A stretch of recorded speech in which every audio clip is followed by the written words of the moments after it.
I'm not sure why that did that. All right, well, I'm not sure why that did that. Why am I getting a feedback of my own? All right, well, I'm not sure stuff. Why am I getting a feedback of my own? All right, well, stuff. Why am I getting a feedback of my own? All right, well. What is the issue here? Sorry, guys. 1 second. I don't know what's going on. What is the issue here? Sorry, guys. 1 second. I don't know what's going on. Sorry, guys. 1 second. I don't know what's going on.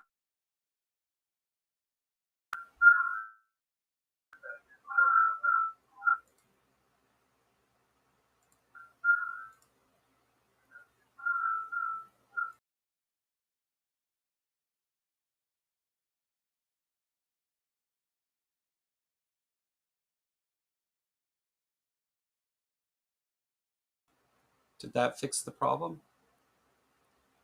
Can you hear me? Did that fix the problem?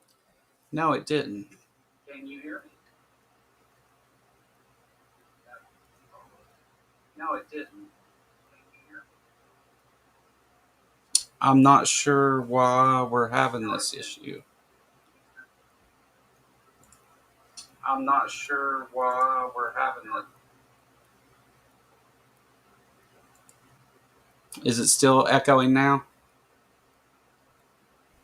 Ah, fixed it, I think.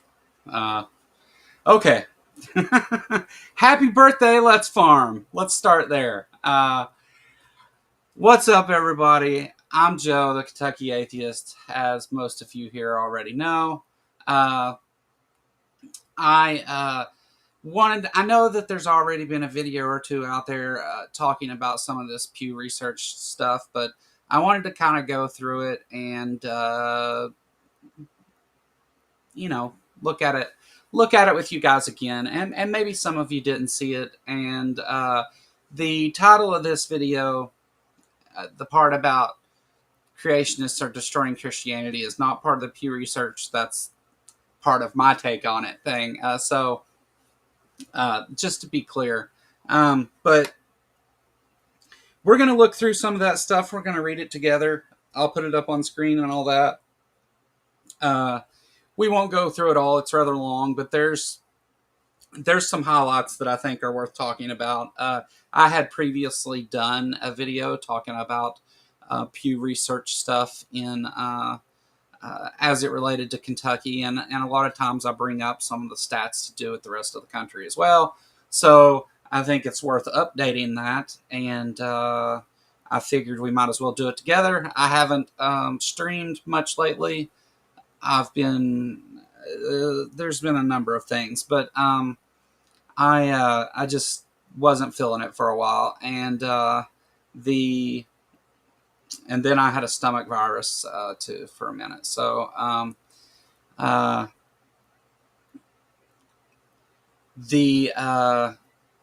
but I'm trying to get back to doing some things regularly and stuff, and I at least until we get through the art protest, which is not that far away.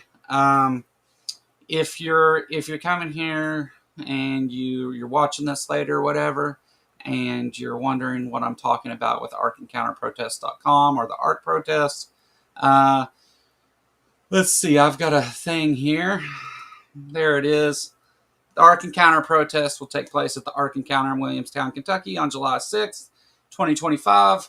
We have a whole list of great speakers, and lots of other creators are going to be there. Lots of people are going to be there. It's going to be hot. Be ready for hot weather. But I think it's going to be an amazing event and a really good time. And so I'm really looking forward to doing that. There's links in the description and on all my social media stuff, Discord. There's a whole thread or a whole channel dedicated to talking about this stuff. The hotel rooms, you've got about 2 weeks, a little more than 2 weeks left to book a hotel room at the reduced rate. After that, you'll have to pay full price.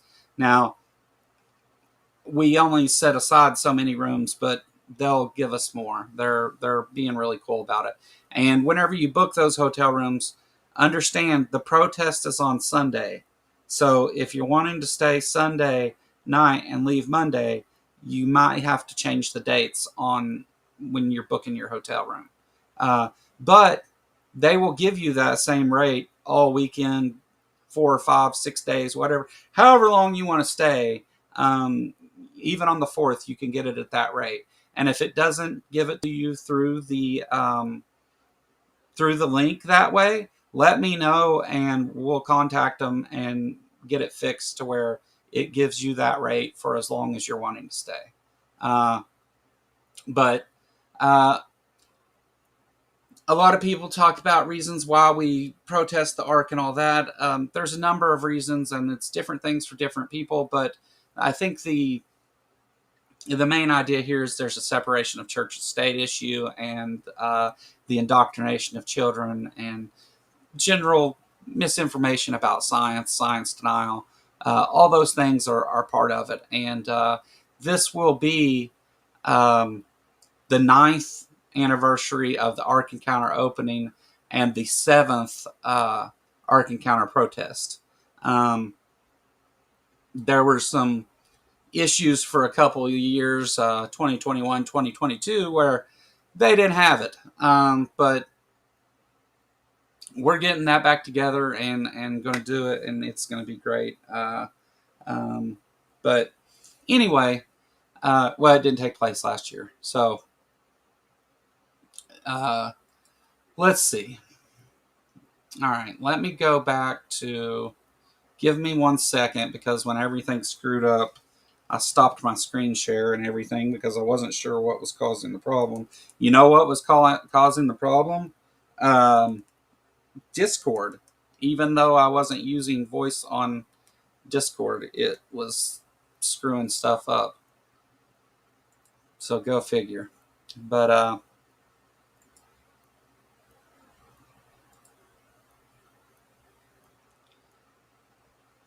let's see, we don't need audio.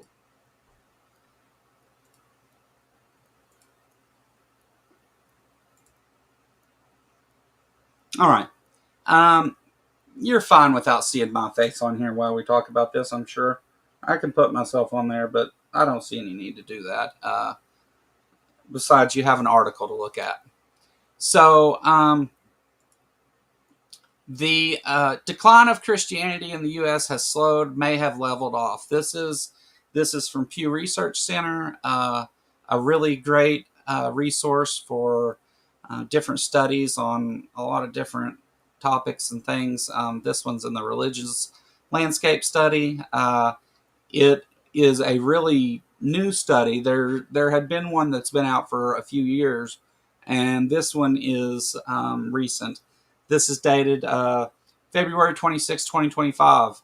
Findings from the 23-24 religious landscape study.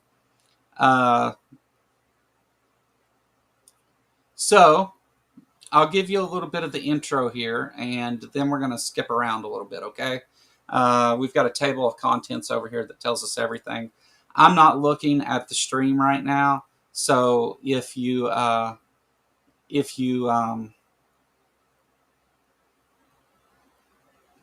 all those things you mentioned have, oh yeah. So if you're trying to get a hold of me in chat, I may not see it right away, but I guess, well, no, I can't really fix that. Joe, did you hear Kent Hovind is talking about some Christian biker gang that had offered to come and protect him at the protest? He's such a fucking wuss, all talking about. Yeah, I mean, I imagine Kent Hovind's going to attempt to bring all kinds of riffraff and cause all kinds of problems. And that's fine. I'll have his ass arrested if he gets too out of hand. But as long as he can behave himself, him and biker gangs and everybody's welcome to be there. Do you think a bunch of rednecks are scared of a biker gang? I don't think so. We have biker gangs out the ass here, so it's Kent can bring whoever he wants. I'm not worried about it. So, after many years of steady decline, the share of Americans who identify as Christians shows signs of leveling off, at least temporarily, at slightly above 6 in 10, according to a massive new research center survey of 36,908 U.S. adults. So, this is a rather large study with a lot of data points, and Pew Research is great for giving us good data. I mean, it's a very reputable source, and you're free to check that out on your own if you like. The I find that all biker gangs are religious for the most part. Most of them have some ties to some religious ideology, but they said we've conducted 3 of these landscape surveys over the past 17 years with more than 35,000 randomly sampled respondents each time. That's enough to paint a statistical portrait of religion not only nationally, but in all 50 states and District of Columbia. I'll do a separate video that'll probably be a recorded one about Kentucky, but this is anyway. So we have here, we see going back to 2007 on this religious landscape study, 76% of adults who identify as Christian, and it was 62, and it bumped up a little bit to 63, but the overall trend is still going down once we get down here and look through the rest of it.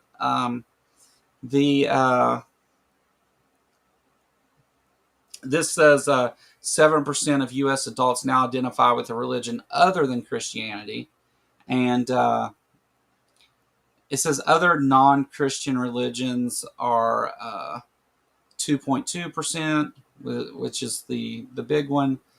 Net non-Christian religions, though, 7.1. That's the big number.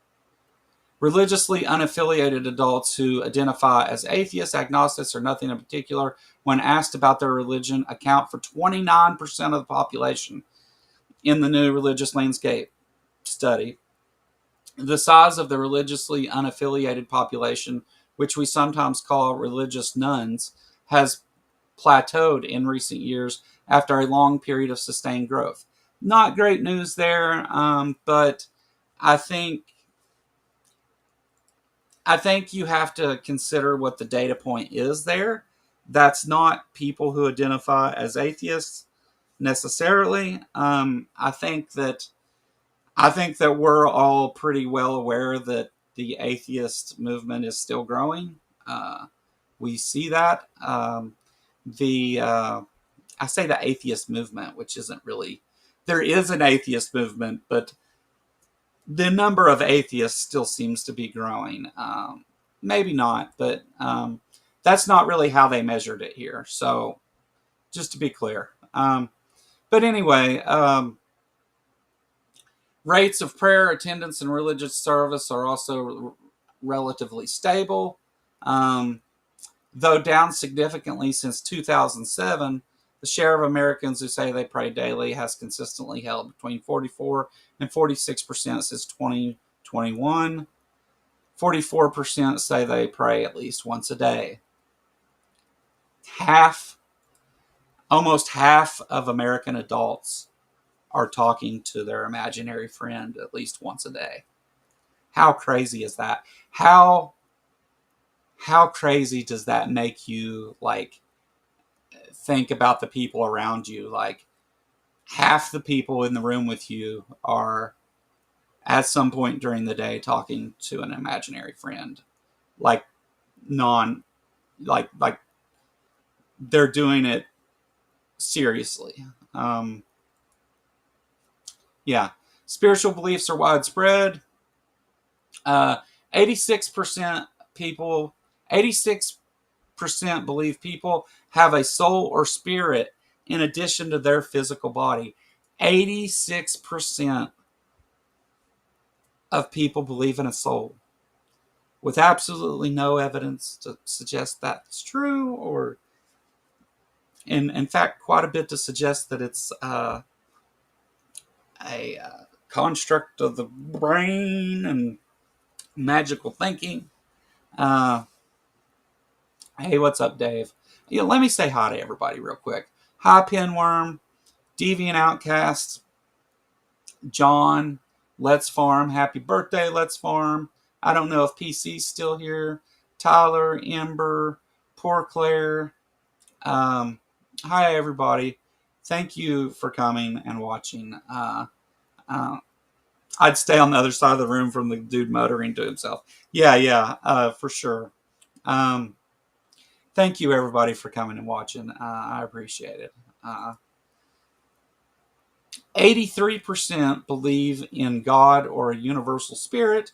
79% believe there is something spiritual beyond the natural world, even if we can't see it. 70% believe in an afterlife, heaven, hell, or both. It's strange that those other numbers are so high. I mean, 70% is high, don't get me wrong, but then only 70% believe in an afterlife.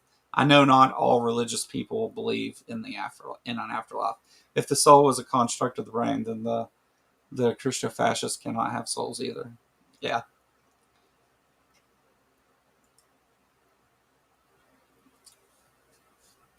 Well, the thing that I was speaking of being a construct of the brain was the experience of the soul, not the soul itself. I was people who, especially when they talk a lot near death experiences and stuff like that, it seems to be that because of the cultural indoctrination and the religious beliefs that they hold, when those traumatic events occur, uh, their brain kind of shifts to that because they've conditioned it to do so. So that's what I meant by calling it a construct, and maybe that wasn't the right word. Uh, Despite signs of recent stabilization and abiding spirituality, other indicators suggest we may see further declines in the American religious landscape in future years.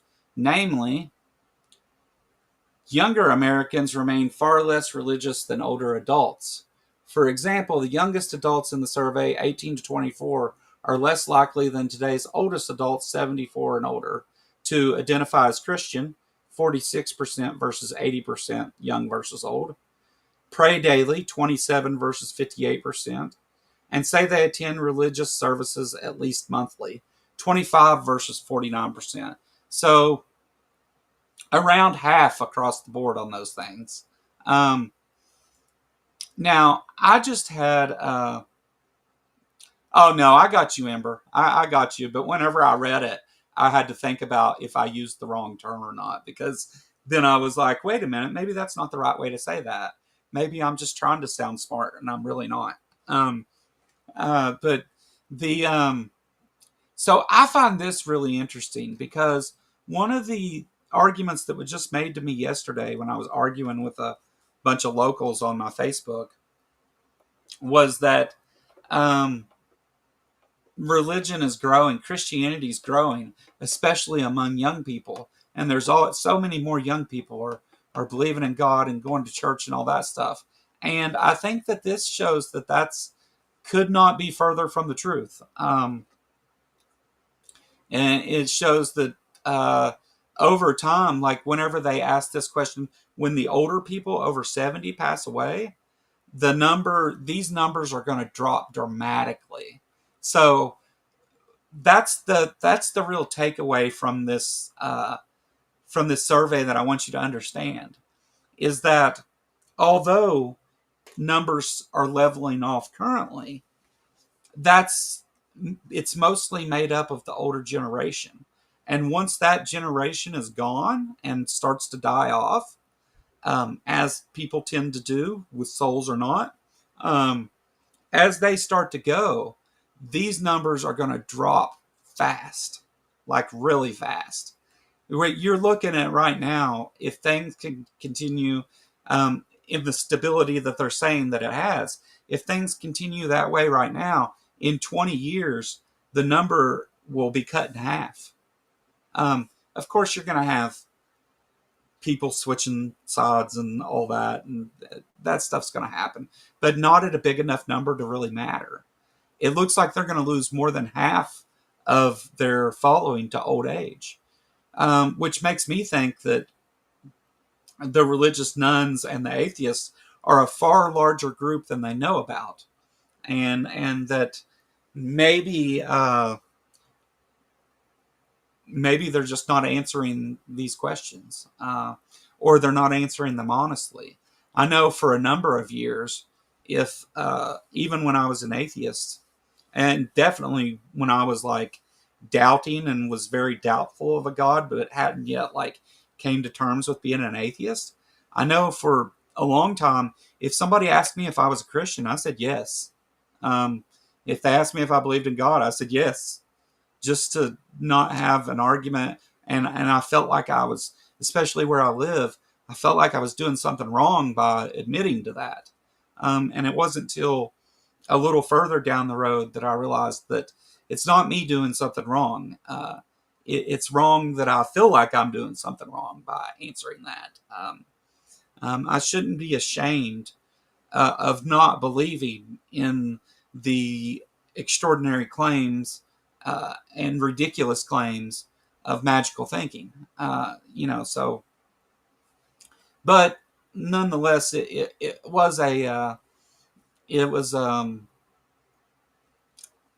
it was a thing, and I think that there has to be some of that going on too, because of the way that these numbers specifically show. But let us continue with the survey. So, and at any point, if you think what I'm taking away from this is wrong, please say so. It may take me a minute to catch your message, but I'll look at it eventually. So let's see here. Going on down.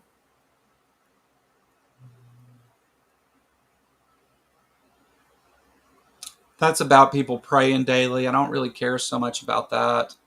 Let's see. Recent stability.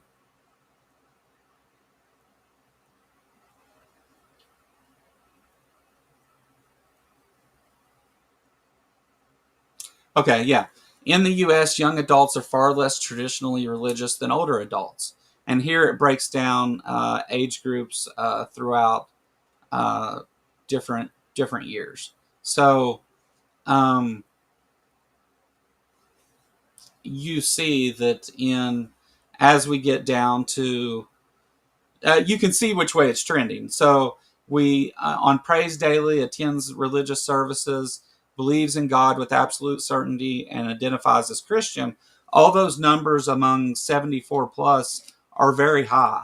A majority, and in fact a wide majority, on identifies Christian. When you get down to the younger folks, though, you see that those numbers are a lot lower. I mean, just in from 74 to 54, which is 20 years, you're dropping from 80% to 63% identifies Christian. And only 46% of the 18 to 24 and 40%, so 18 to 34 is 46%, identify that way. And then whenever we get to identify as religiously unaffiliated, 13% of the older folks, 74 and plus, all the way down to 43 and 44% for 18 to 34.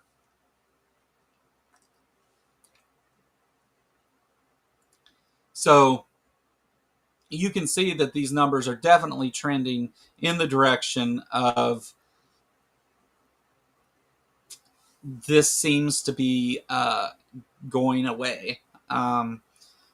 Now, one of the things that comes up a lot is the definition of atheists and what is an atheist, and Christians misrepresent that a lot. Apologists misrepresent that a lot.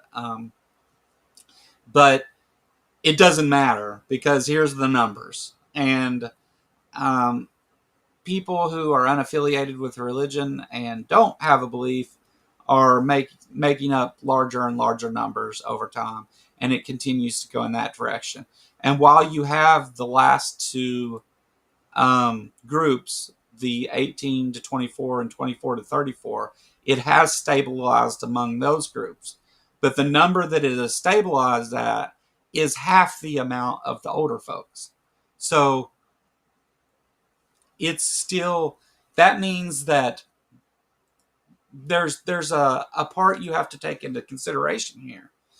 This isn't just the number of people who are joining or leaving Christianity or whatever. That's not what this is telling us. And I've seen some other videos where they try to infer that the number of people joining versus the number of people leaving and stuff like that. That's not what this data tells us. It's not. What this is saying is that it has stabilized, and if it continues at the numbers that it's at right now, if nothing, which it's not going to, it's going to continue to trend in the direction it's been trending. I mean, unless God makes an appearance, Who are they surveying? Well, they surveyed 36,908 U.S. adults for this one. It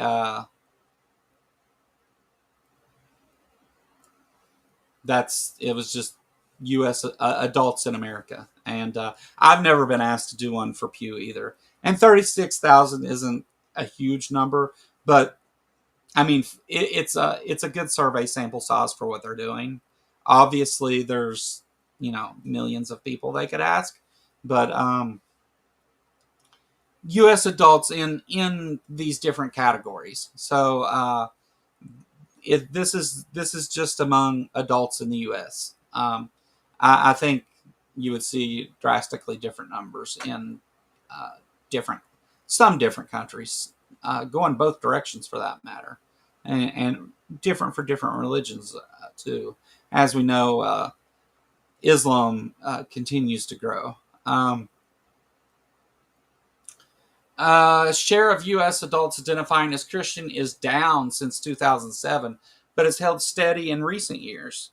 So we see, again, in 2007, 78% identify as Christian, 16% identify as religiously unaffiliated, and 5% other religions.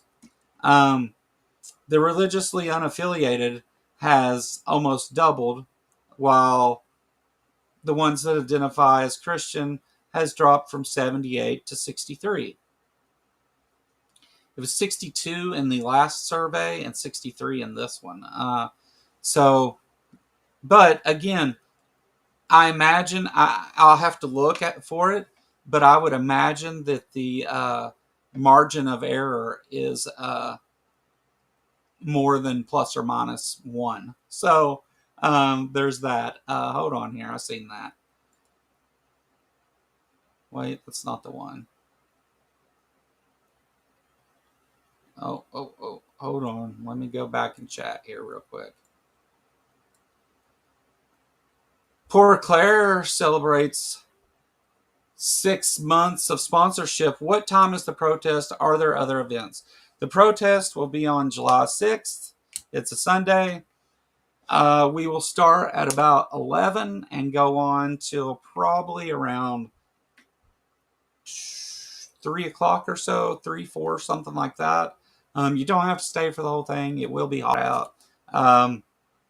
But there will be people doing things all weekend. As for like special events, there is like an after party after the protest. There will be Chris Ballard from the Daily Atheist Morning, or the Damn Network, we'll just call it that. He will be doing a little thing with some of his people. He I don't know why he decided to try and do that, but whatever. So there will be lots of stuff going on. There'll be some debates and stuff, both the day before, day after, that you can set and watch. We'll be videoing them and all that, but we're welcome an audience. You can sit and watch it if you want. They'll be at the hotel too. We'll be doing some of them in the conference rooms at the hotel. So yeah, so lots of stuff going on, lots of things to do, lots of different creators and people that you probably know will be there. So yeah, are they stopping people in the streets or are they mailing out? I don't know. I don't know the. I That's all listed here later. I will here. I will give you the link.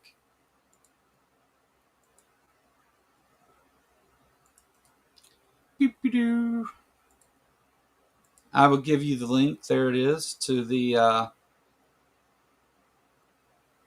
thing. I'm not sure about that. If it, I'm going through this the first time right now too. So I had just kind of scanned over it real quick and looked at a few things. But as far as like really reading it, this is my first time doing it too. Um, so the but I know they do put the methodology and stuff. It is listed in here somewhere. So all that is there. All right.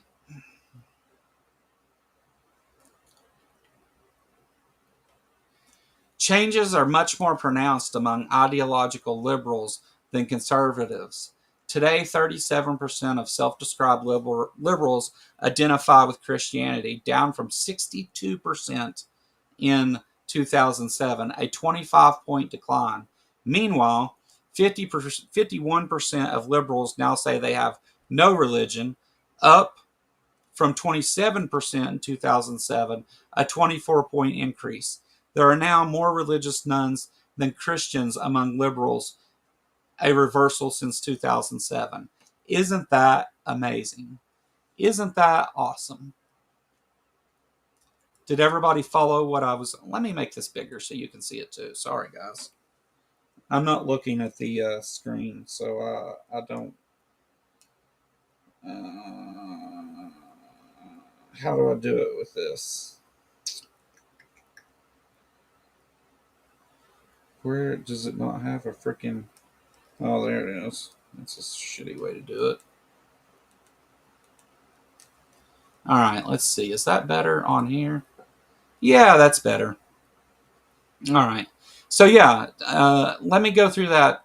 Let me read that one more time because that was important. Um, you cannot trust it. This is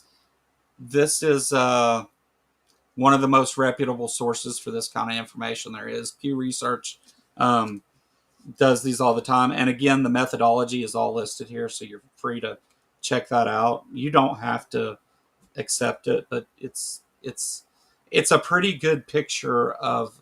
Obviously, they didn't ask everybody. 35,000 people isn't everybody, but they asked people across different age groups and locations and all that stuff. So it is a pretty good sample size. In fact, this will be probably the largest sample size about this kind of information that you can find. I, you know, I don't, I can't help whether you trust it or not. It is the most reputable source that I know of for this kind of stuff, though.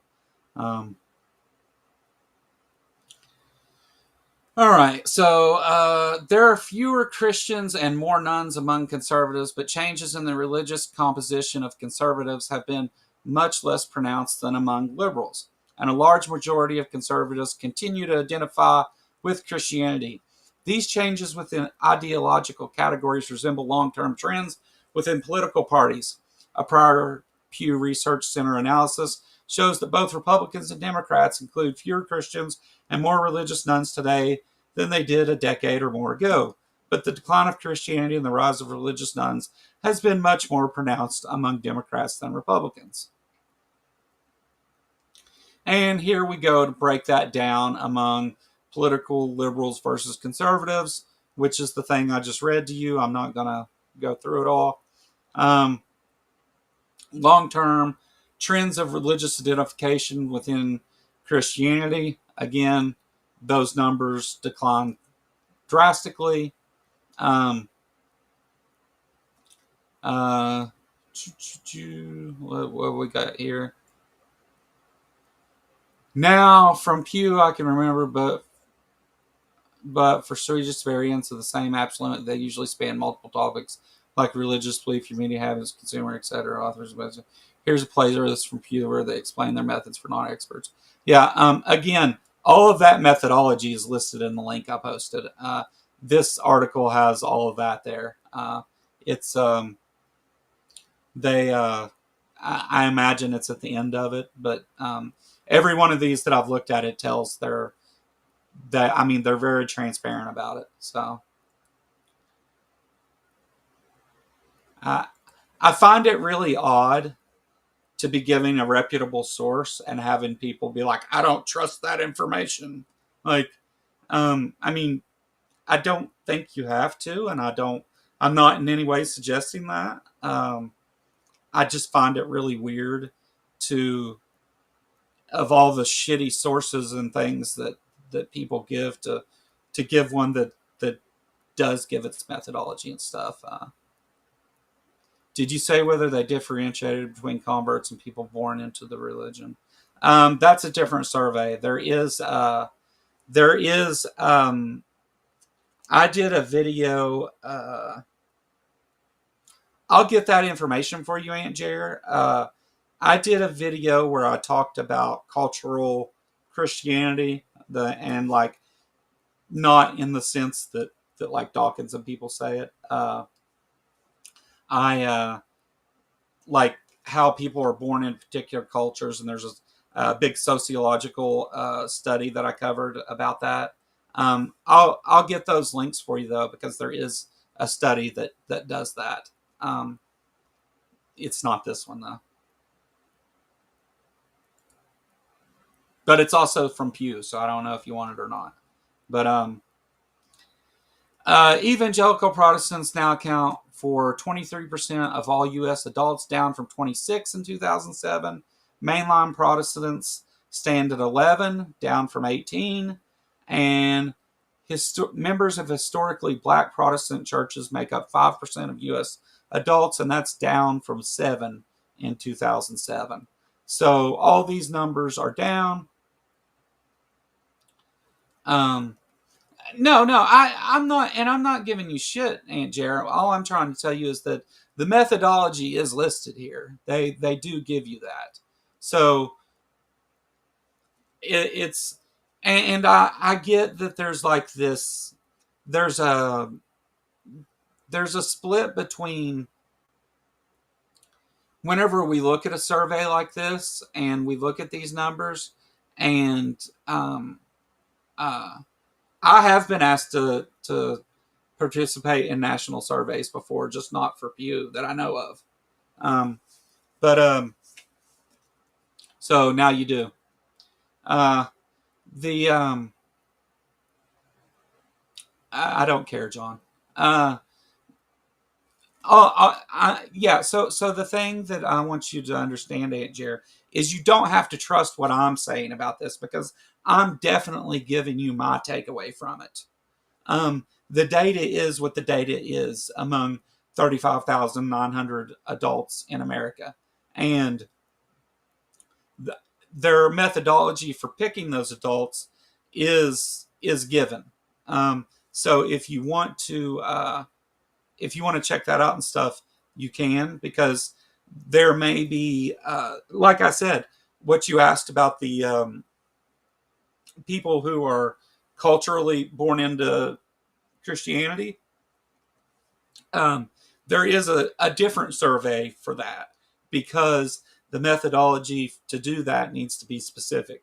This is supposed to be like, the idea is to get a random group of people to be asking a little bit of everybody. 35,000 is a huge sample size for any kind of survey or poll. And you have to, 100% of the 35,000 are people that answer polls. And not everybody answers polls. A lot of people say they're not interested. So, yes, religion has been on the slow decline overall. Well, not religion, Christianity. I don't know. I mean, maybe I don't. I'm pretty sure not religion as a whole. Islam has been on a steep rise for quite a while, or it was. I don't know, and I don't know if they've released the information on that. But yeah, religion in the United States for sure. Um, so let's move on.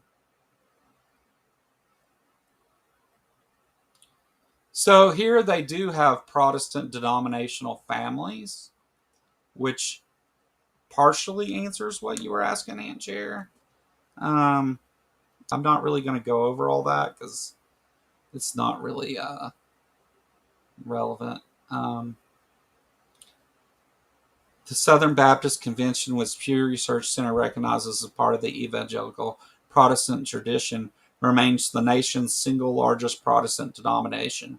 Today, 4.4% of U.S. adults say they identify with the SBC, down from 5.3 in 2014 and 6.7 in 2007. Now, of all the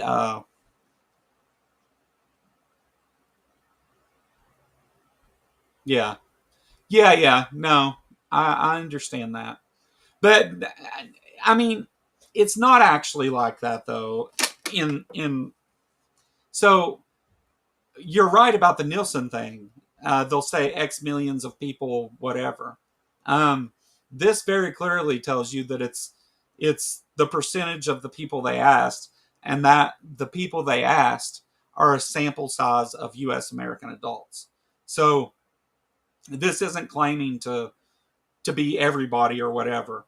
The very first, I don't think you were here when I started, but the very first opening of this says, we asked this many people, and among these people, this is what it is. And they've done this religious landscape study. This is the fifth one over a number of years, and they've asked 35,000 people in each one. So, at different people. And so they're saying that because of that, they feel like they're getting a good sample size. But you're absolutely right about the Nielsen thing. They take that and they extrapolate it into a number that is millions, and that's not exactly correct. Now you could take this and do some math and say, well, that works out to this many adults in America. But this study doesn't say that at all. Nowhere in this does it say that works out to so many million people. Um, they say that this is the percentage for the 35,000 that they asked. So they are honest and open and clear about that. Um, just but Southern Baptist Convention. I'm glad to see that they're moving in that direction. That's the the particular cult I grew up in. The Assemblies of God, which classifies Pentecostals, are 1.1% of U.S. adults. The Lutheran Church, 1.1%. Churches of Christ, 1.1%. And Presbyterian is 0.5%. Um, United Methodist Church, mainline Protestant denomination in the centers coding, makes up 2.7%. Which is down from 5.1 in 2007. Other large denominations, Evangelical Lutherans, 1.4. It's around 1% for all of them, with Southern Baptists taking up a big one. The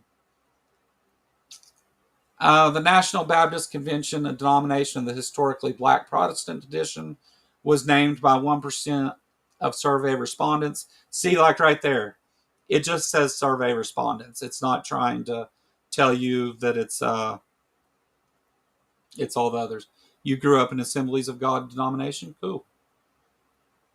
Well, I mean, maybe not, but the Assemblies of God denomination was, which we classify as the Pentecostal Church, was 1.1%, Aunt Jer. So, which was down from, what did it say?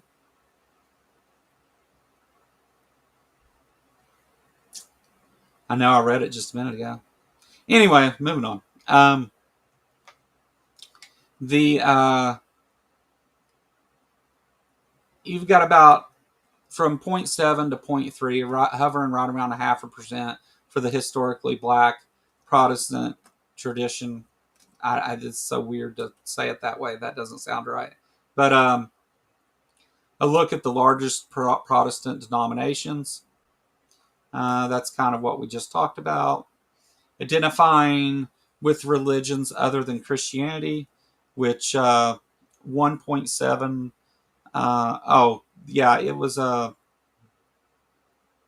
7%, which is up from 4%. So while so that's interesting, because to me that reads that while Christianity has dropped significantly, people who identify as other religions, non-Christian religions, is on the rise, has rose 3 points since 2007, which isn't, a lot, but it's still growing.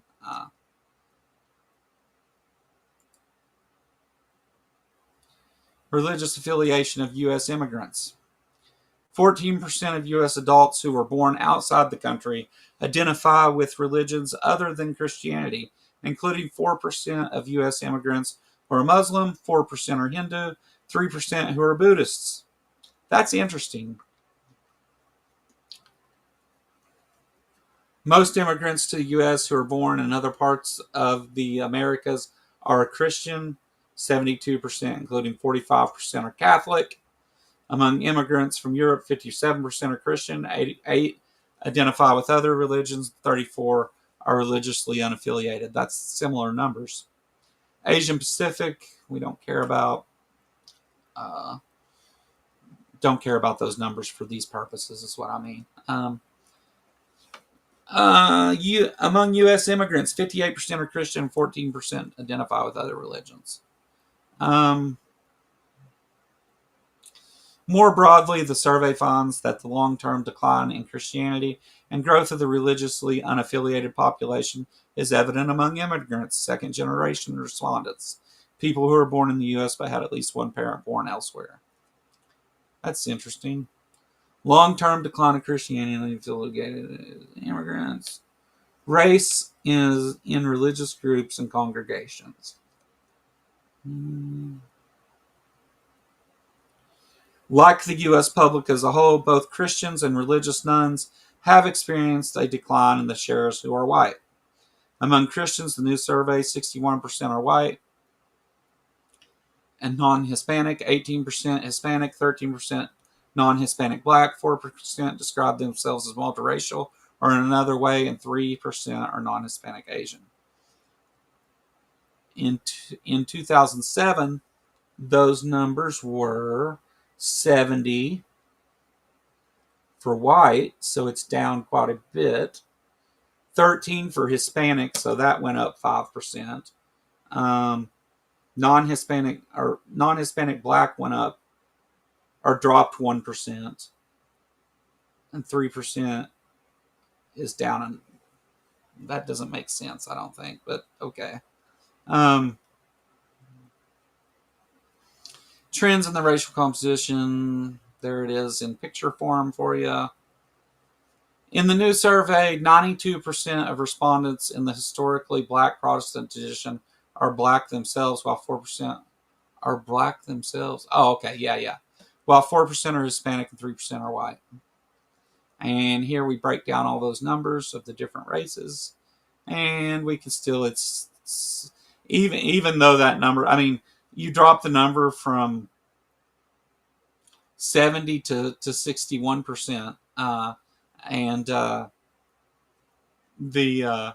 it's still an overwhelming number of white people, which is kind of sucks. But I mean, as far as the religion thing, that's what we see. Identify as a toaster. I don't know. Did somebody?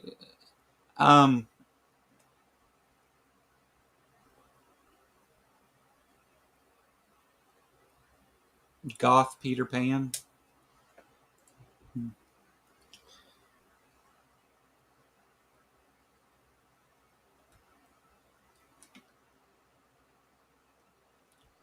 More racials, gender gap in American religion. This ought to be interesting. The gender gap is narrowing. Um, what do you know? It's getting closer, but I didn't know that that a larger percentage of women identified as religious than men. I did not know that was the case. And um, I don't know what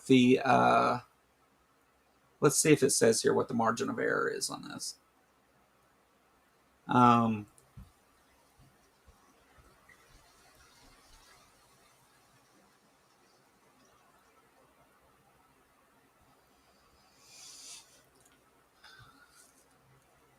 There's another Pew study that shows that the fastest growing demographic isn't the agnostics, nuns, or atheists, but rather the spiritual, but not religious. No, this one shows that too.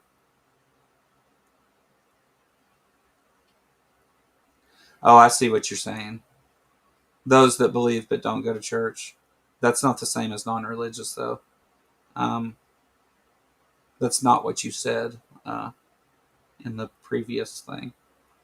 Uh, I guess more people are leaving organized religion, the church, but they're keeping the spiritual beliefs intact. It seems, yeah, that's not what that means. What you said before, if the name of the study is that, that's not what it's telling you. All right, so let's see what else we got here. Interesting. The gender gap is smaller among young adults.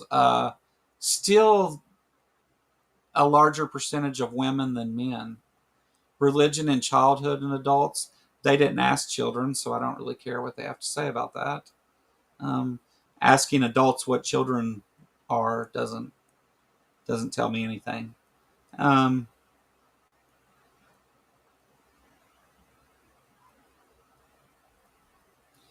Compared with older U.S. adults, fewer young people say they were raised in religious households or received a lot of formal religious education. Yeah.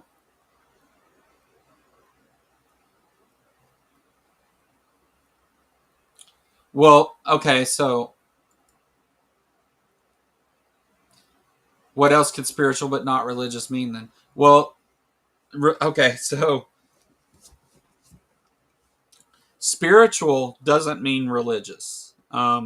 Religion contains religion contains doctrine and dogma and all that stuff. Spiritual can mean a number of things that doesn't have to be anything to do with religion at all. A lot of people claim to be spiritual that aren't religious, which is exactly what you're pointing to. But I will give you a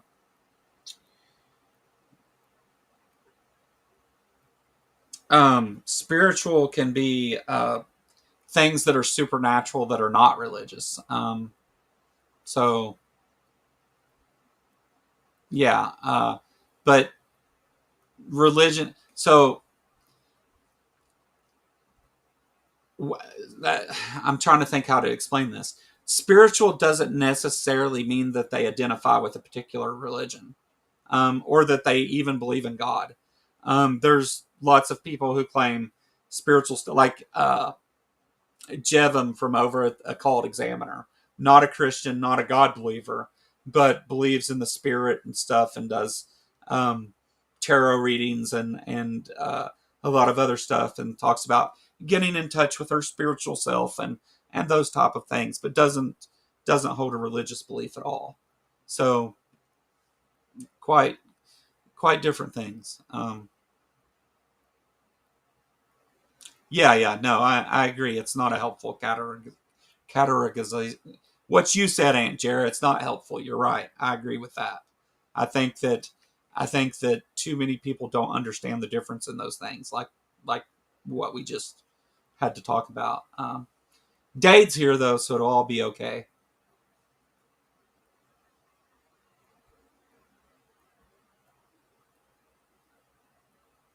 Yeah. I mean, I kind of agree with Matt on that.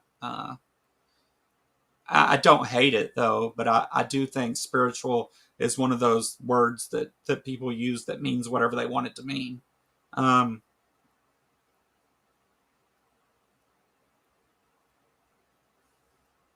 but no, religions claim spirituality too.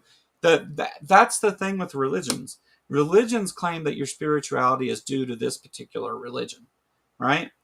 So that's the but you can be spiritual without religion. It doesn't. There's not a you don't. You're not required to believe in any god or follow any doctrine or dogma in order to claim to be spiritual. I like to say, Terence McKenna put it, consciousness just retracts to whatever higher dimension it came from in the first place. Yeah, that's silly. Um, that's a silly statement.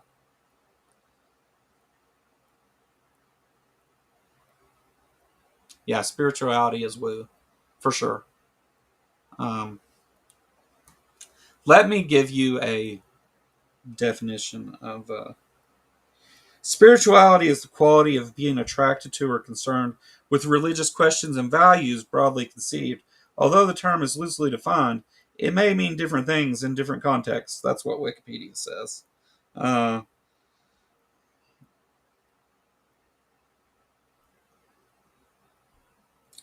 uh, and like here it says of relating to or consisting or affecting the spirit incorporeal, uh, relating to sacred matters, ecclesiastical rather than lay or temporal, concerned with religious values, related or joined in spirit. Um, yeah, see, so you see where that word can be adopted to mean many different things. I think spirituality probably makes the most sense with mystical experience. Spiritual disciplines often are associated with things like meditation, ayahuasca rituals, and um, yeah, and but see, this is why Matt says this about that word, because what the okay the like with ayahuasca, what happens to you on ayahuasca is a purely physical thing with your brain. It's purely physical. It's chemicals in your brain doing what brains do. Now, meditation, it's you're just it's just a practice that you're doing with your brain. It's purely physical. So then to add spirituality to it doesn't tell you anything else. It doesn't tell you anything about it. What you experience may feel spiritual to you, and that comes down to personal experience.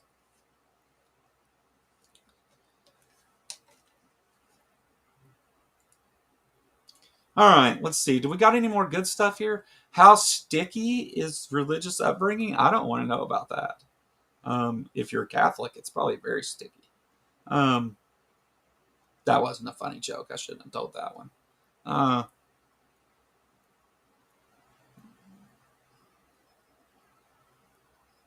what do we say here, Catholics?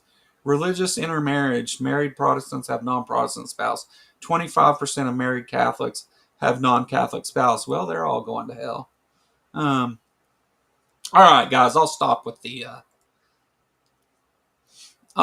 the thing. Um, why did it do that? Why did it? Oh, there we go. All right. So now to the second part of what the title said. Sure, it's physical, but the experience is metaphysical. You wouldn't say consciousness is physical. Consciousness absolutely is physical. What you experience through your consciousness may not be physical, but consciousness exists physically. It's a physical thing. Saying that the experience is metaphysical doesn't mean anything. That's like call it the number five metaphysical. I mean, some things are abstract, some things are ideals rather than representations. I mean, I don't. Well, I don't know. I'll give you the metaphysical thing on that, I guess. I don't want to get into it, really. That's a stupid conversation, I think. Consciousness is not physical in the same that it's something you can touch or kick or knock on. That's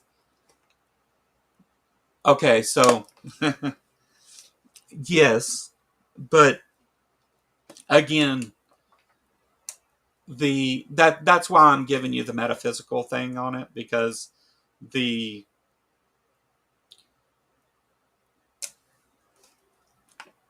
what we call consciousness is a result of physical processes, right? That's There's physical processes that result in the thing we call consciousness. Our experience of anything is going to be non-tangible. There's not nothing, no experience of anything.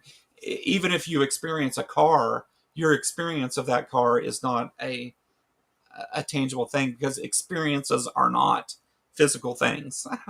Experience of anything is not physical. It is a process of a physical brain. So, excuse me, guys. Sorry. Um. So yeah, I think we would probably differ quite a bit on there. Corporeal relating to a person's body, especially as opposed to their spirit.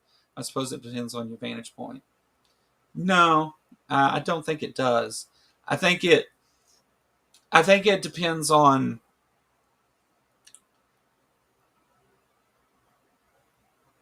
Well, no, I guess I'll give you that too, because vantage point just isn't the word I would use, I guess. But um,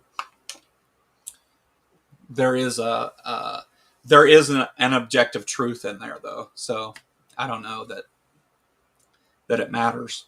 Um, then, if you're a materialist, then yes, consciousness is considered to be entirely physical, arising from the brain process. No, no, it's not that I'm a materialist. It's that we've observed that's the way that it works.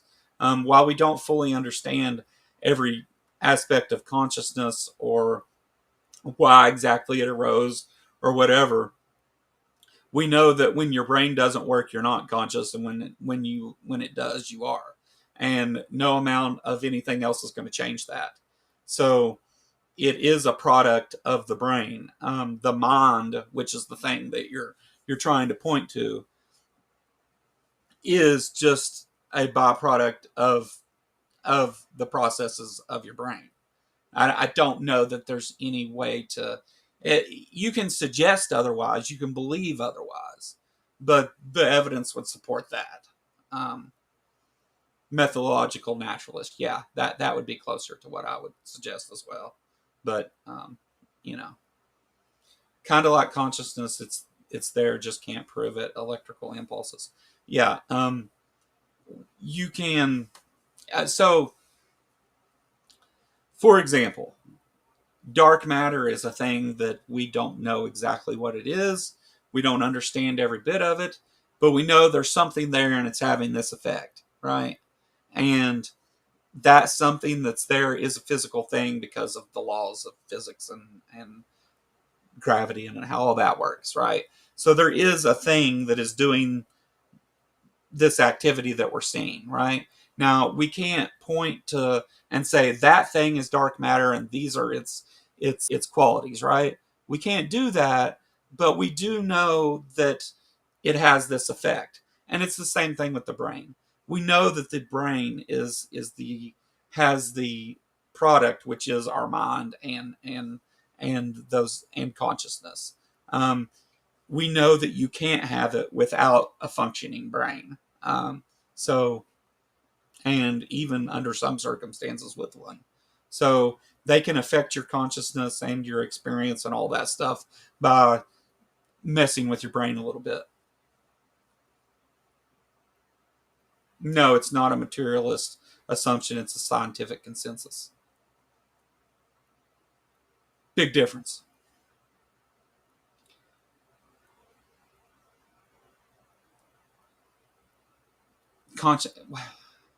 Okay. Yeah.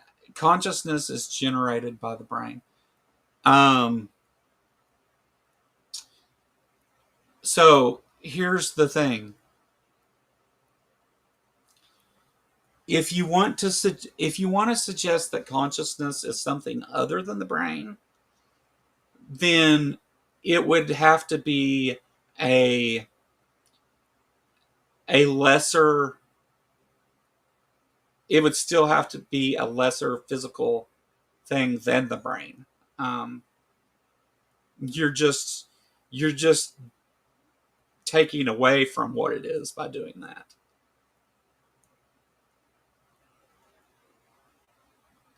Positing that God doesn't do anything at all further out of our understanding of consciousness. Yeah.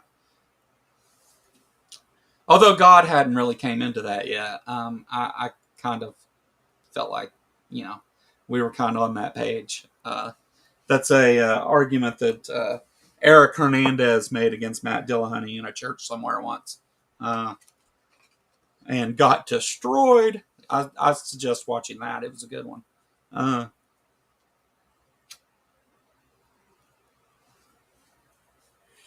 so the question, the way that you're posing the question,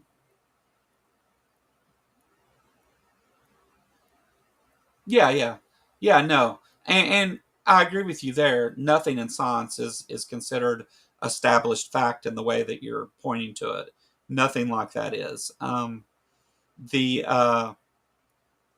the consensus says this from the experts who have studied that thing, and I know what the methodology is, so and I trust the methodology, the scientific method that they use to look at those things, and know that the peer reviewed work is then looked at and tested by others. So I can say with a high degree of confidence that's true. Can I say that it's an absolute fact and 100% true? No, science doesn't say that, and I'm not saying it either. I'm just saying that's what the scientific consensus says, and that's the way that it's understood. Evolution by natural selection is an established fact. Evolution, so that's an interesting one, Dave. Evolution is an established fact. The natural selection uh, is is an established fact and is part of a theory also. There is the fact of evolution that we have watched it happen, and then there's the theory of evolution where we apply that to the things that we haven't watched it happen in. Um, Matt Dillahunty and Jordan Peterson. I mean, Matt didn't grasp the notion of mystical experience, and that was one of Peterson's primary arguments. It's still interesting, especially wow, that the talk between Matt Dillahunty and Jordan Peterson was quite the train wreck. Jordan Peterson said nonsense, off the wall stuff that didn't make any sense, refused to answer questions, and kind of acted like an asshole for no reason. I thought that was one of Jordan Peterson's worst performances, actually. Um, Mystical experience is personal experience. That's all it is. Yeah. Well, Dade has one every time he busts. So there's that. Congratulations, I guess. But here, let me turn my camera back on. Uh, Congratulations, Dade. Jordan Peterson recently did this thing where him versus 20, it was 25 atheists, and I watched it on Jubilee. It was bad. Uh, I don't know where they. I don't know who any of those people were that were atheists, and I don't know what their history of having those type of conversations were. There were a couple of them that were really good at holding Jordan to the fire, holding his feet to the fire on that. And there was a lot of it where they let him say the most absurd things with no pushback at all. I could have done better by myself against Jordan Peterson than all 25 of those people. Uh, just to, you know, they let him get away with making some of the most outrageous claims with absolutely no pushback or recognizing that he even said it. It was hard to get through the video. So while I agree that Jordan Peterson didn't do great in that, or I mean, he did okay. I feel like the people they put him up against were completely unprepared for what they were doing. And I happen to know a little bit about how and who Jubilee picks to do some of those things, and I wouldn't trust anything that you watch on that channel. I wouldn't. I wouldn't. I would take all that with a grain of salt. Well, that's fine. That's it. You don't think he's been nonsensical? That's my opinion. I'm always intrigued when someone accuses him of word salad. I didn't hear any word salad. That's all he does. That's like his whole mo is word salad. He just says a bunch of shit to try and confuse the argument and to make it about what he wants to where he wants to drive it. And again, it's my opinion of Jordan Peterson, and I'm not a big Jordan Peterson fan, so I'm definitely kind of biased about it. I have no problem admitting that. I don't think. I think Jordan Peterson's very intelligent, but I also think that sometimes he tries to sound intelligent for the sake of sounding intelligent. I think people don't grasp a lot of the concepts he touches on. Yeah, because a lot of the concepts he touches on are not well defined. But you're right. There are people that don't grasp some of the things he touches on that are. I mean, there's you can't you can't judge one interaction that you see with him by another, right? So you can. Oh, I mean, I could pull something up and play it, I guess. I'm not sure on copyright though if I do that. Uh, but I couldn't. I'm trying to think of what the thing was. We were just making fun of it the other day. We all said it 3 or 4 times. It was a whole big list of things he said that was just silly, that didn't have anything to do with each other. But um, anyway, if you want me to cover something by Jordan Peterson and you want to see that, I will. If you want to come on and bring something that Jordan Peterson said and talk about it, I'm happy to do that. I don't remember off the top of my head. I just remember my my takeaway from watching it.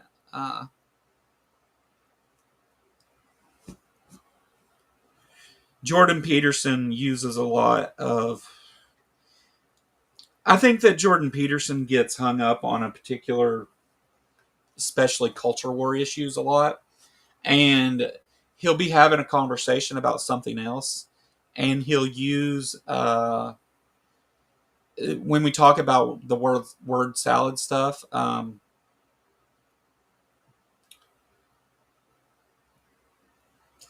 Yeah, yeah, sure, yeah, leave it.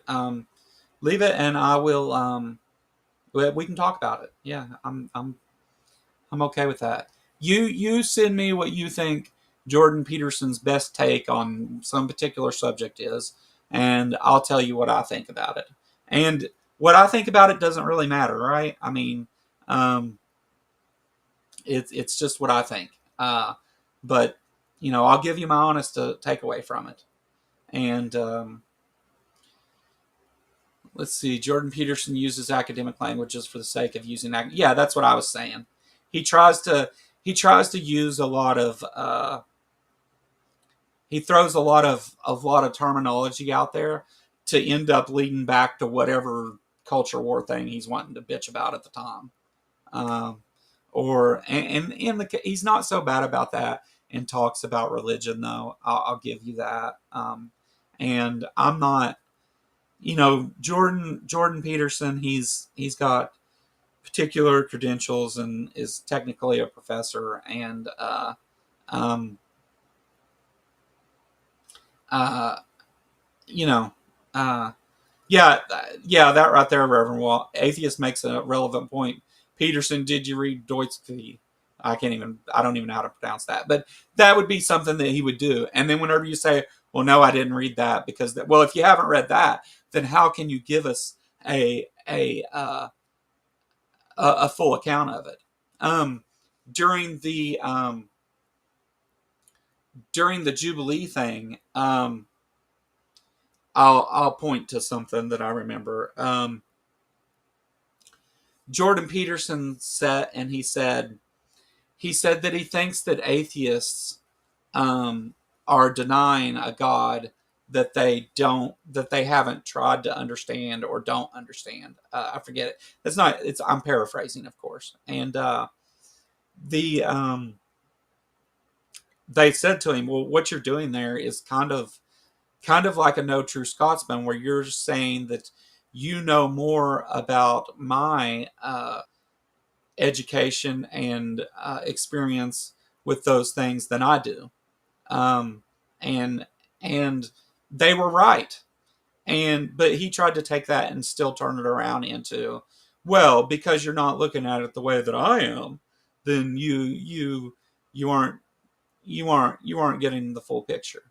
And he was talking to someone who had studied for several years to be a Catholic priest and stuff, and was very involved with it. So my takeaway from it, um, I find Jordan to be one who has a particular vocabulary, but he's not a serious, deep thinker. He's lost his argument between pages of the dictionary. He accidentally, yeah, I like that. Uh, what's up, Maya Atkinson? I stopped by and watched some of your show last night, Maya. I didn't say anything in chat, but I did stop by and watch some. Uh, um,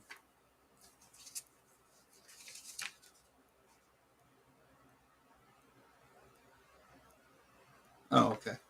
Um,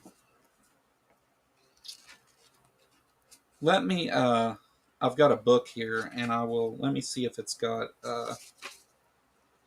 Let me see if it's got spirituality in here, because I wanted to. I wanted to.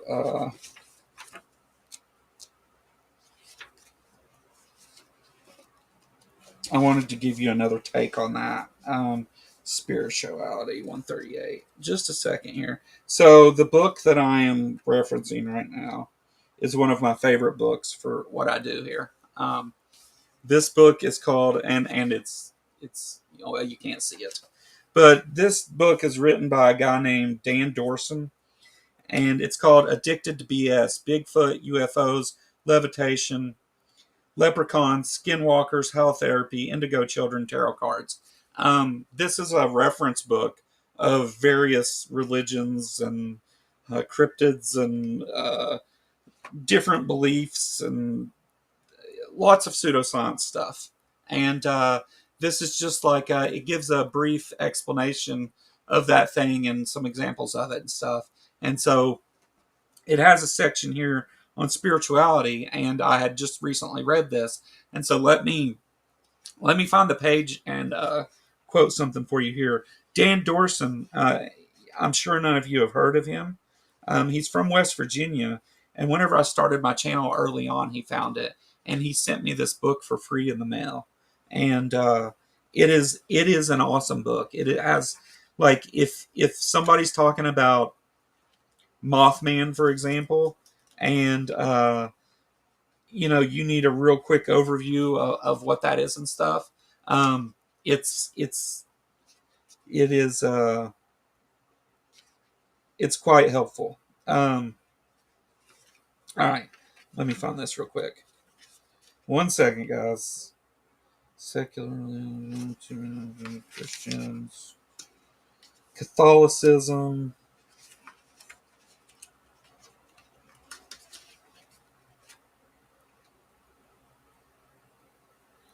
Atrocities of the Catholic Church. A whole section on churches and LGBTQ issues. Where's it at? Islam, Jehovah's Witness, Seventh-day Adventists, biological facts, Native Americans, Scientology. Sorry, I know this is incredibly entertaining watching me try and find a page in a book about a thing that isn't really that important. Amish people, Mennonites, Wicca.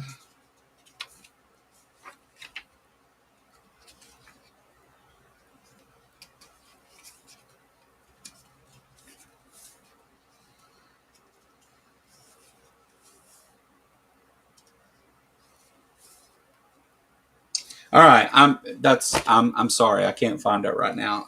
I'll have to get back to you on that. But anyway, it's an awesome book. It's got a little bit of everything in it. I'm sure you heard me mention several things there, but it also talks about like medical misinformation and levitation and seances and Ouija boards and um, various religions. Uh, different things with different scriptures, the Mayans, the ancient belief systems. It talks about Pascal's wager and Paley and all that stuff's in there. It's a really cool book, and check it out. Hi from Louisville. Keep up the good work. Well, thank you. I appreciate it, Alan. Good to see you. Thanks for coming. What's up, Zach? I was over talking to Zach a little bit ago over on the Shaken Fist. If you haven't checked out the channel, the Shaken Fist, you definitely should. Zach is hilarious. He has songs and great content and stuff. Go over there and subscribe. Zach is one of my favorite people and close friends, and great.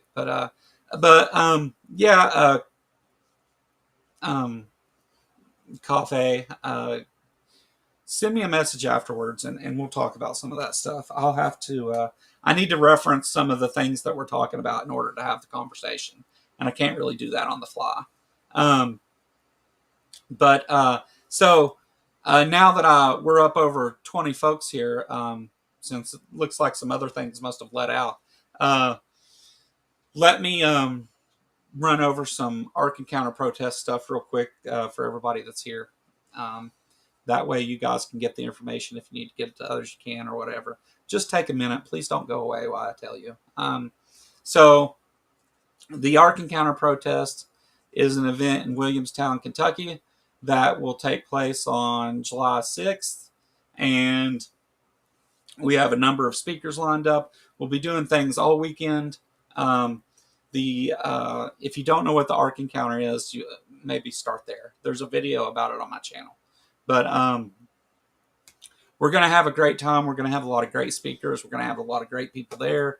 It's going to be fun and a good, safe time with very few arrests. Speaking of the Ark, Jess made this little thing here. It's about a minute long. Watch it real quick while I grab something.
All right.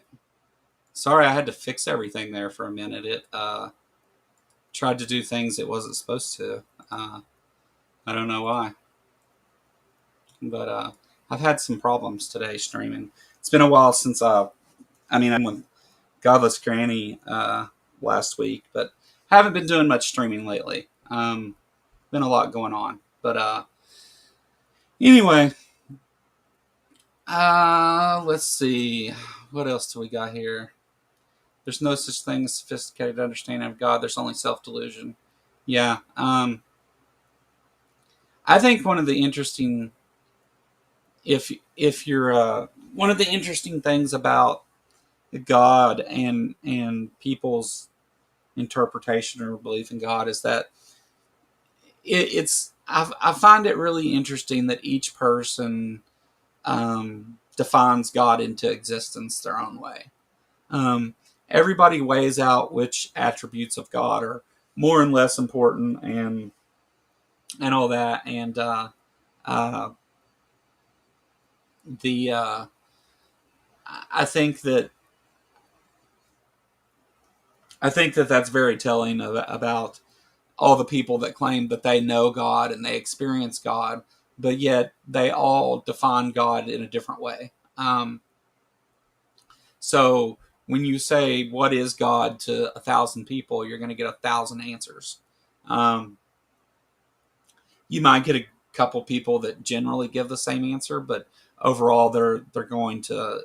It's the more detail they try to give, the more it's going to move into different things. And I know I've heard like the person. Well, that's the personal God or whatever, but um, for a God with so many objective facts and things about him, he sure does have a lot of subjective qualities.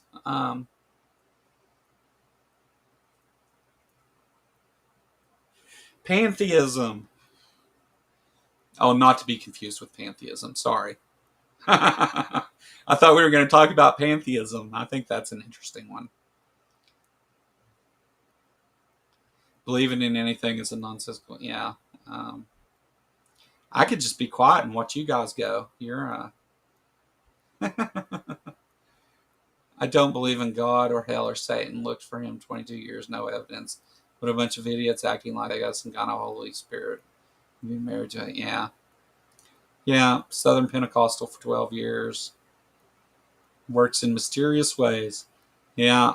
Yeah. That's God's always being mysterious. Uh, let's where's that squiggly text thing at? Let's get rid of this. It's bothering me.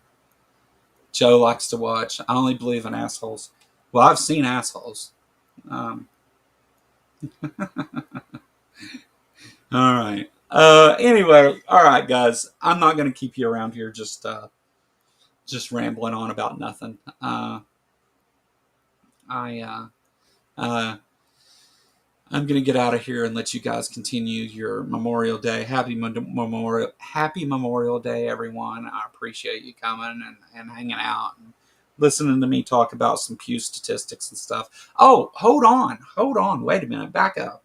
We never did talk about why I said that Christians are destroying Christianity. Creationists are destroying Christianity. Let me hit this real quick, and I've said this before, but this is just a sentence or two. Um,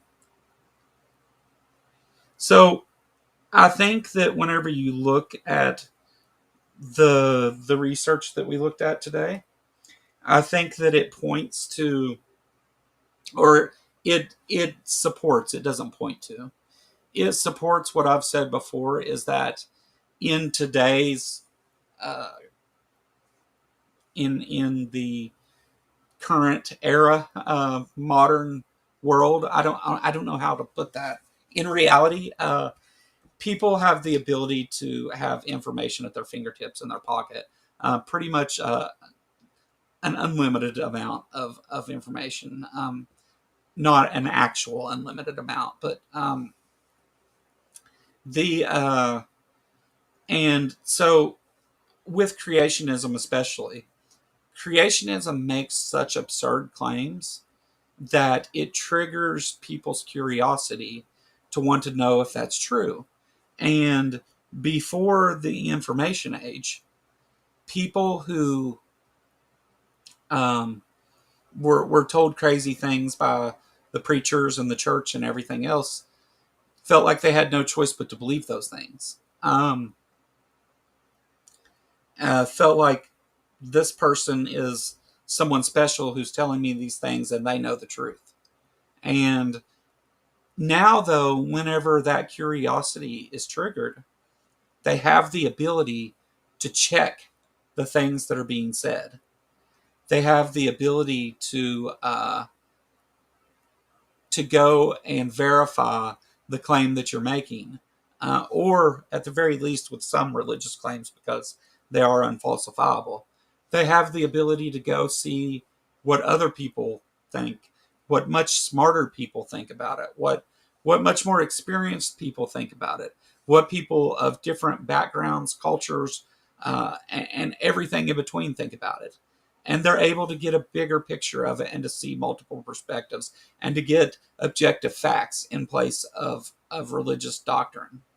Um, and the absurd claims that people like Ken Hovind make, um, I think, pushes people to want to go look that up. Sometimes, not always. Obviously, they still have people. But from what we looked at today, those numbers are dropping. And the reason that I think they're dropping, at least one reason they're dropping, I think there's a lot of reasons, but one reason that those numbers tend to be dropping is these absurd claims. Because if you tell me there's a dog in the other room, I'm going to say okay and go on about my day. If you tell me that there's a pink dragon in the other room, I'm going to want to investigate that a little bit, right? I'm going to want to verify if that's true or not. And so whenever they make these ridiculous claims and somebody goes and checks, it then sometimes, not always, results in them going down that rabbit hole where they're like, well, if this isn't true, what about this? And what about this? At least that's my experience with it anyway. Yeah.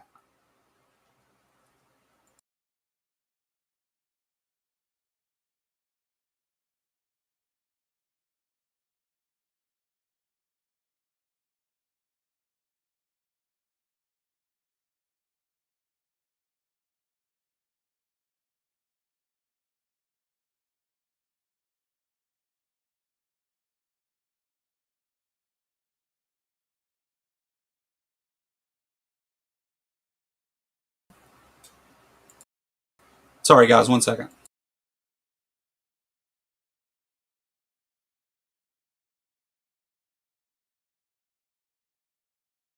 Fell asleep. I'm trying to keep them awake.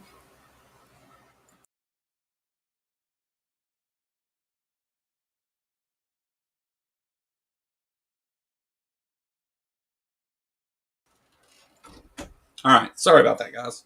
My girlfriend came in and needed me. I was not raptured, although I can understand the fear that it may have happened. Um, but and again, I don't think it's necessarily what the Bible says. I think people who are left on their own would understand that it's a collection of writings, and that it may not be meant to be taken literally true or whatever. But with the claims of creationists, especially again like Ken Hovind and Ken Ham, who say that man walked the earth with dinosaurs. Hell, Ken Hovind thinks that dinosaurs are still here. Um, I think that people can verify that information more easily now, and that their absurd claims are actually resulting in people leaving that particular belief. And in some cases, some number of those cases has to also be leaving uh, Christianity or religious belief altogether. Just it, it it would have to be statistically so, right? There's so I think that actually people like Ken Ham and Ken Hovind and stuff are doing more damage to Christianity than they are science. Uh, I think that nobody who understands and accepts science is taking them seriously, But many people who do believe in God and are believers are also not taking them seriously. So the I think that there's that. But you know, again, that's my opinion from the things that we've looked at. It's not. I'm not trying to tell you this is a fact or anything. I just think that that makes sense. If it doesn't, tell me about it in the comments afterwards. But I'll leave it there, guys. I'll leave it there. Uh, we're working on some very special guests coming up, and I've got definitely a couple guests you're gonna definitely know who they are coming up. But um, the uh, I'm working on some stuff, and it's been a little slow here lately. I'm trying to get back into it.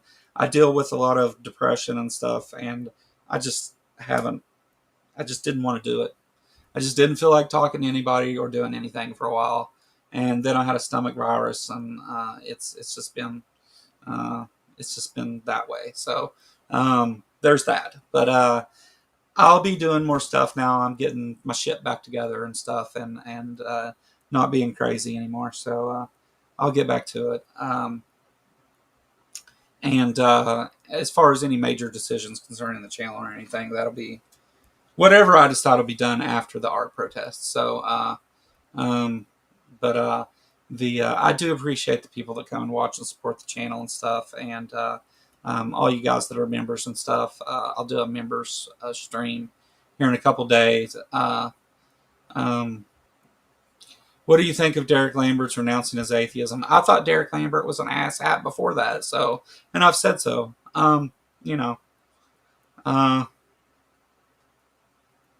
I think that, in fact, I was telling Jess earlier, I said, it's kind of funny how I have these first impressions of these people that everyone likes, and my first impressions of them are negative. And I don't, it's not like I ever really shit on Derek or anything, but like, and I'm not now. I've felt the same about him always, but, the, it's interesting. It's interesting. I'm not really. I haven't actually went back and watched or caught up on a lot of what's going on there. I just know the. I just know there was some drama and stuff going on. I don't. I haven't. I'm not. I'm not the most informed on the thing, but people who've followed me for a while.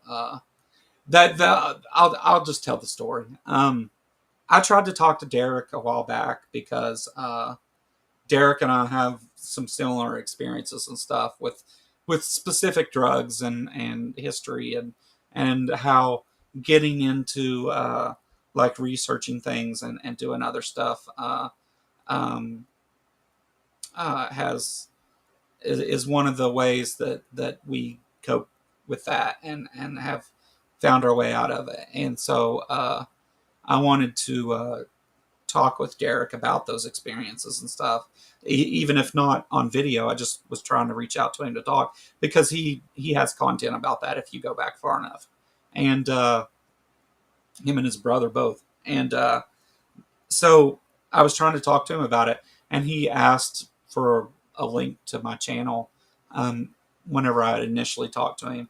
And after he went and looked at my channel, which was fairly new at the time, um, he just ghosted me. Um, but I know a lot of people are upset with him, and I know a little bit about it.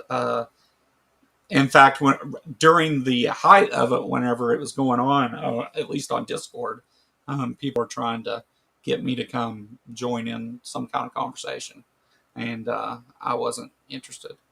But so, yeah, so I didn't, I wasn't mad about it or whatever. I know that Derek's really busy and all that stuff, but he was talking to me and then stopped. So, like, uh, uh, you know, He was fine talking with me until he went and looked at my channel, and then he had no interest in talking to someone who shared the same experiences and stuff. And you know, whatever. Um, Derek did a video shitting on people and justifying platforming and non-racist. But yeah, some of that. Steve McRae being dishonest, that never happens. Yeah, no shit. Yeah. If Steve McRae said it, you can about guarantee the opposite is true. Let's see here. What do we got? Maya sent me a $3 super chat. Hands doing the sun and the horns and sparkles around. Oh, it's a sticker. Okay. Yeah. Thanks, Maya. Thank you very much. um, I don't care what the drama is. I think that again, it just left a bad taste in my mouth. It's not I don't have anything necessarily against him for that. I just you know nobody is I can't blame anybody for not wanting to talk to me. That's their decision. They get to make that. But anyway, you guys that do come talk to me, I appreciate. And we'll keep on talking. So thanks a lot, everybody. I'll be back. Actually, I'll probably do a member stream tomorrow. That would be the best day for me to do it. So for the 70 odd some people that are still members out there, I will see you tomorrow. For everybody else, I'll see you Wednesday or Thursday probably. I'll do something else. Sunday. Yeah. But have a great one, everybody. Go over to the Shaking Fist and subscribe. That's what you need to do. Later.